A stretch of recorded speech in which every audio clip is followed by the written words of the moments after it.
राज्यात असेल किंवा देशात असेल, निवडणुका झाल्या की अनेक उमेदवार असतील, नेते असतील, छड्डू मारतात आणि ही छड्डू मारण्याची परंपरा गेले कित्येक दिवस आणि कित्येक वर्ष झालं आपण पाहू शकता. मात्र राज्यातल्या पैलवानांची नेमकी अवस्था काय आहे आणि महाराष्ट्र केसरीमुळं काय गदारोळ निर्माण झालेला आहे आणि किती पैलवानांचं नुकसान होतं आहे हे समजून घेण्यासाठी आपल्याबरोबर डबल महाराष्ट्र केसरी पैलवान चंद्रहार पाटील आहेत आणि त्यांची भूमिका काय आहेत. आता सर्व राज्यातले पैलवान घेऊन ते आता रस्त्यावरच्या लढाईला सुरुवात करणार आहेत. आपल्याबरोबर डबल महाराष्ट्र केसरी पैलवान चंद्रहार पाटील आहेत. पैलवान, मला सांगा तुमची काय भूमिका आहे? खरं तर 1960 सालापासून जी मानाची समजली जाणारी महाराष्ट्र केसरी स्पर्धा महाराष्ट्रामध्ये कुस्ती क्षेत्रात पार पडते. गेली 50-60 वर्ष झालं जी प्रथा चालू आहे ती 2022पासून तिला कुठेतरी गालबोट लागण्यास सुरुवात झालेली आहे. कारण जी महाराष्ट्रामध्ये एक महाराष्ट्र केसरी स्पर्धा भरवत होती ती आज महाराष्ट्रामध्ये 2 वर्ष झालं 2-2 महाराष्ट्र केसरी स्पर्धा महाराष्ट्रामध्ये पार पडत आहेत. आणि आत्ता तर न्यूजपेपर असतील किंवा मीडियाच्या माध्यमातून आम्ही बघितलं की ह्या वर्षी महाराष्ट्रामध्ये 4 महाराष्ट्र केसरी स्पर्धा पार पडणार आहेत. खरं तर 2 महाराष्ट्र केसरी स्पर्धा होत असताना आम्ही आक्षेप घेतला. मी स्वतः वैयक्तिक सांगली जिल्हाधिकारी कार्यालयासमोर उपोषणाला बसून ही मागणी सरकारकडे केली की एकच महाराष्ट्र केसरी स्पर्धा महाराष्ट्रामध्ये झाली पाहिजे. त्यानंतर मुख्यमंत्र्यांना भेटून निवेदन दिलं, क्रीडा मंत्र्यांना भेटून मी स्वतः निवेदन दिलेलं आहे. गेल्या वर्षी अधिवेशन काळामध्ये लवकरात लवकर तोडगा काढतो असं आश्वासन मला मिळालं. त्यामुळे मी त्या आशेवर होतो आजपर्यंत. पण आत्ता खरं आत्ताची बातमी बघितली की 4 महाराष्ट्र केसरी होणार आहेत. 2 होत असताना आमचा कुठेतरी ती गोष्ट जीवाला लागलेली असताना आज 4 महाराष्ट्र केसरी होते आहेत म्हटल्यानंतर खरं एक कुस्तीगीर म्हणून खरं आमच्या भावना दुखावल्या गेलेल्या आहेत. आज आम्ही परत सर्व आमचे मार्गदर्शक इथं गुरुवर्य आहेत, हिंद केसरी, महाराष्ट्र केसरी, महाराष्ट्रातले सगळे महाराष्ट्र केसरी आज हे आमच्या मागणीच्या पाठिंबा देत आहेत की महाराष्ट्रामध्ये एक महाराष्ट्र केसरी स्पर्धा झाली पाहिजे. आज आम्ही सरकारकडं पुन्हा मागणी करतो आहे की आता महाराष्ट्र केसरी स्पर्धा जाहीर व्हायला सुरुवात झालेली आहे. ह्या एका आठवड्याच्या आत ह्या गोष्टीवर निर्णय झाला पाहिजे की कुठल्या महाराष्ट्र केसरी अधिकृत स्पर्धा आहेत. आणि जर त्यावर तोडगा लवकरात लवकर निघाला नाही तर सर्व आम्ही महाराष्ट्र केसरी महाराष्ट्रामधले जे आम्हाला सरकारनं मानाची जी चांदीची गदा दिलेली आहे महाराष्ट्र केसरी झाल्यानंतर, विजेते झाल्यानंतर, ते आम्ही सरकारला परत माघारी जमा करू. कारण आम्हाला ह्या गदेचा मान सरकारनं राखला पाहिजे आणि त्या गदेचा जर मान सरकारला राखता येत नसेल तर ती आमची गदा जमा करून घ्या ही विनंती करणार आहोत. आणि येणाऱ्या 8-10 दिवसाच्या काळामध्ये आम्ही आझाद मैदानावर ह्या मागणीसाठी आम्ही तिथे बसणार आहोत. तुमच्या सर्व संघटनांच्या ह्या लढाया सुरू आहेत तर सरकारला तुम्ही मध्ये का घेत आहे आणि सरकारची भूमिका नेमकी काय महत्त्वाची वाटते तुम्हाला? आज संघटनेचा जरी वाद असला तरी ह्या संघटनेवरचं कंट्रोल हे सरकारनं केलं पाहिजे असं मला वाटतं. कारण ह्याच्या पाठीमागचं कारण असं आहे की आज एक महाराष्ट्र केसरी म्हणून, हिंद केसरी म्हणून सरकार जे आम्हाला पेन्शन देते ते आता हे 4-4 महाराष्ट्र केसरी झाल्यावर सरकार कुणाला पेन्शन कुणाला ठरवणार? ज्या शासनाच्या सुविधा मिळत आहेत किंवा मला म्हणजे अनेक कुस्तीगिरांना महाराष्ट्र केसरी असते, मग ते परीक्षेतले 5 मार्क असतील राज्यस्तरीय स्पर्धेचे किंवा अनेक ज्या सुविधा सरकारकडून मिळत आहेत त्या सरकार नेमकं देणार कुणाला? म्हणून ह्यासाठी सरकारला आम्ही जबाबदार देतो की या सरकारने यातनं मार्क काढला पाहिजे. महाराष्ट्र केसरीला मानधन किती आणि तुम्हाला मानधन मिळते का आता? हां, मानधन आम्हाला व्यवस्थित अगदी थोडं पुढं पाठीमागं होतं पण आम्हाला हिंद केसरी महाराष्ट्र केसरीना हे पेन्शन मिळते. किती आहे मानधन? किती आहे हिंद केसरीला किती आणि महाराष्ट्र केसरीला? महाराष्ट्र केसरीना मला वाटते 6-7 हजार रुपये. आता 15 की आता वाढ झालेली आहे. आणि हिंदी केसरीला किती यांना 15,000च आहे. तर आमची आता ह्यात मागणी प्रामुख्याने आमची ही आहे की पहिल्यांदा एक महाराष्ट्र केसरी महाराष्ट्रामध्ये झाली पाहिजे आणि त्यानंतर अनेक कुस्तीगिरांचे व्यथा आहेत. आता तुम्ही सांगितल्याप्रमाणे आज प्रत्येक वेळी निवडणूक झाली, नगरपालिका असते, जिल्हा परिषद असते, पण ते कुस्तीची प्रगती एवढीच व्हायला लागली की प्रत्येक उमेदवार निवडून आल्यानंतर दंड मारायला लागला आहे, शेड्डू मारायला लागला आहे. दंड आणि शेड्डू फरक आहे. दंड मारतोय, शेड्डू मारतोय, एवढीच कुस्तीची प्रगती चालली आहे. पण खऱ्या कुस्तीची अधोगती चालली आहे, ह्याकडे सुद्धा शासनानं लक्ष दिलं पाहिजे. आपल्याबरोबर हिंद केसरी आहेत आप्पासाहेब कदम. मला सांगा काय महाराष्ट्र केसरी आप्पासाहेब कदम आहेत, तुमची काय मागणी आहे आणि तुमची आता भूमिका काय? तसं पाहिलं तर महाराष्ट्र केसरी किंवा हिंद केसरी व्हायला त्यांचं संपूर्ण आयुष्य उमेदीचा काळ जात असतो आणि अलीकडच्या काळात शासनाच्या दुर्लक्षामुळं या पूर्वी हत्ती म्हणायचे असे हत्तीसारखे असणारे मल्लसुद्धा, मग मारुती माने असतील, ज्योतिरामदादा सावर्डे पैलवान असतील, यांचंसुद्धा उतरत्या वयात त्यांना फार त्रासाचं आणि आरोग्याच्या दृष्टीनं तर त्याच्याकडे शासन पाहत नाही. आणि तो जोपर्यंत त्याचा उमेदीचा काळ आहे तोपर्यंत त्याच्या शुभेच्छेचा वर्षाव असतो आहे, त्याच्याबद्दल वाहवा असते आणि त्याच्यानंतरच्या काळामध्ये यांचं जीवन पाहिलं तर फारच कष्टमय दुःखमय असं होते. यासाठी शासनानं अनेक सवलतीचं या मल्लांच्यासाठी सवलती दिल्या पाहिजे. आरोग्याच्या दृष्टीने सोय असेल, त्यांचा उदरनिर्वाहासाठी पेन्शनच्या रूपानं त्यांना मानधन दिलं पाहिजे.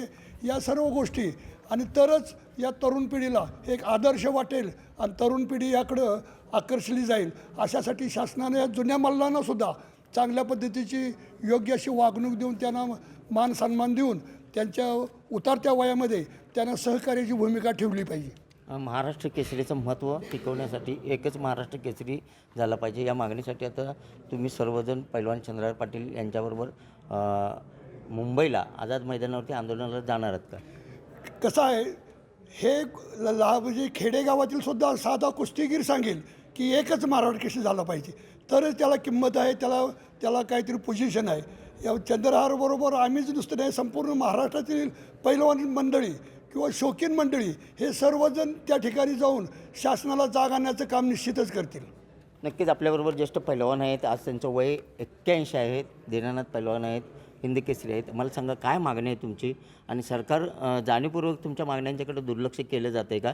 कारण आता तुम्हाला रस्त्यावर उतरायची वेळ आली आहे. नहीं, हमारा इधर इस बात का है कि शासन तक हमारी आवाज़ पहुंच नहीं रही है. हमारे पास कोई माध्यम नहीं और शासन के पास फुर्सत नहीं हमारी आवाज़ सुनने के लिए. शासन को फुर्सत नहीं और हमारे पास ताकत नहीं. तो हमारी ताकत ये मीडिया आप है. आप हमारी ताकत बनिए और हमारी कमज़ोरी को दिलासा आप दीजिए, हमारी आवाज़ को वहाँ तक पहुँचाइए. शासन, हम ये नहीं कहते शासन हमसे प्रेम करत नहीं, प्रेम करते, मगर वो प्रेम की आवाज़ वहाँ तक पहुँचती नहीं है. तो ये आवाज़ को पहुँचाइए. हम ये चाहते हैं कि एक महाराष्ट्र में महाराष्ट्र केसरी एक ही होना चाहिए. एक मंगलसूत्र सोबते भाई 10-12 हे बरं नाही. म्हणजे गाढवाला केसरी, याला केसरी, हे केसरी असं चेष्टा होऊ नये. दुसरी काय आहे की सब थक गए हैं. देखा, सगळ्यांची तब्येत बघा, सगळ्यांची वय बघा. आम्ही थकली माणसं आहे. या थकली माणसं आवाज़, हमारी आवाज़ कौन? तो हमारी आवाज़ चंद्रहार है. तो जब हमारी आवाज़ चंद्रहार, तो चंद्रहार की आवाज़ छोड़िए महाराष्ट्र, दिल्ली तक जाना चाहिए. तो मारुति माने राज्यसभा के मेंबर थे, उसके बाद कोई मिला ही नहीं हमको कि हम सरकार से कहें कि राज्यसभेवर गया. आता योग आला है, चंद्रहार मिला है. चंद्रहार के रूप से दूसरा एक मारुति माने हमारे सामने खड़ा है. और आप सबसे हमारी, आपकी मीडिया के माध्यम से हमारी आवाज़ आप बनिए, हमारी कमज़ोरी आप बनिए, आप हमारी कमज़ोरी खटाकर आप हमारी ताकत बनिए. ये आवाज़ वहाँ पहुँचाइए. आमची आवाज़ दिल्लीपर्यंत जाऊ द्या ना, हो द्या ना. ते लढाई लढले मागे, ते कुठेतरी लंगोट चड्डीला कुठेतरी तेल कमी पडलं असेल. आता ते पोचता करत आहे राज्यसभेला आमची आवाज़.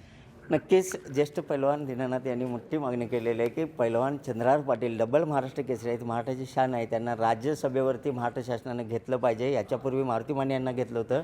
आता त्याच धर्तीवरती चंद्रहार पाटील यांनासुद्धा राज्यसभेवर घ्यावं, जेणेकरून महाराष्ट्रातील आणि देशातील सर्व पैलवानांचा आवाज केंद्रापर्यंत जाईल, राज्य सरकारचा आवाज केंद्रापर्यंत जाईल.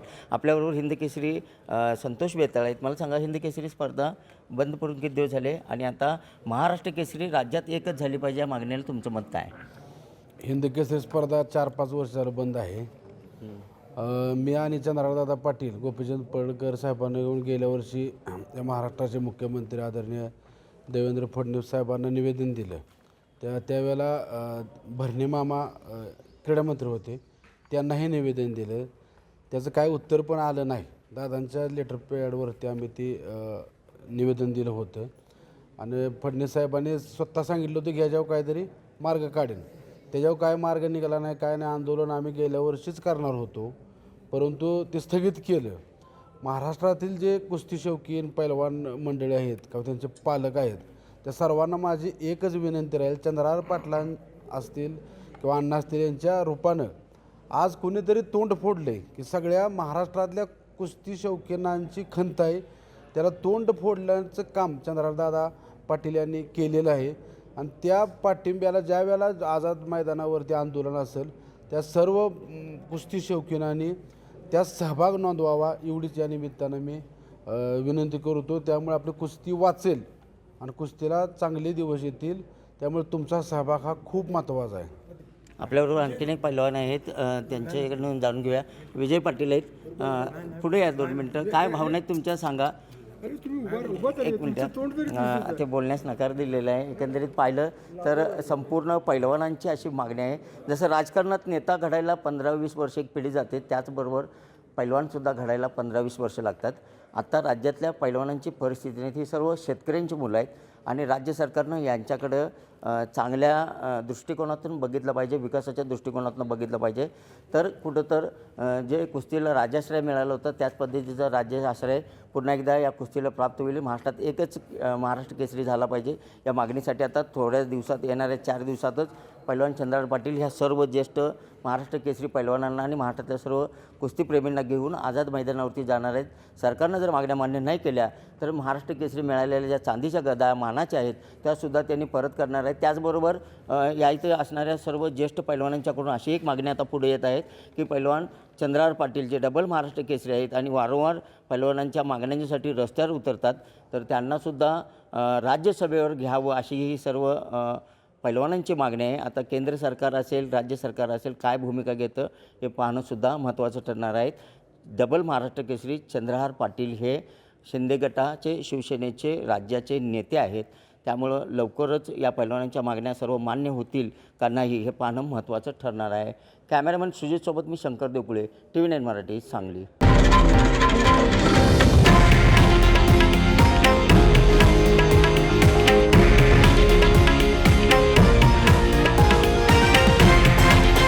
हे आहे देशातील नंबर 1 न्यूज नेटवर्क आणि आपण पाहत आहात TV9 मराठी, एकमेव.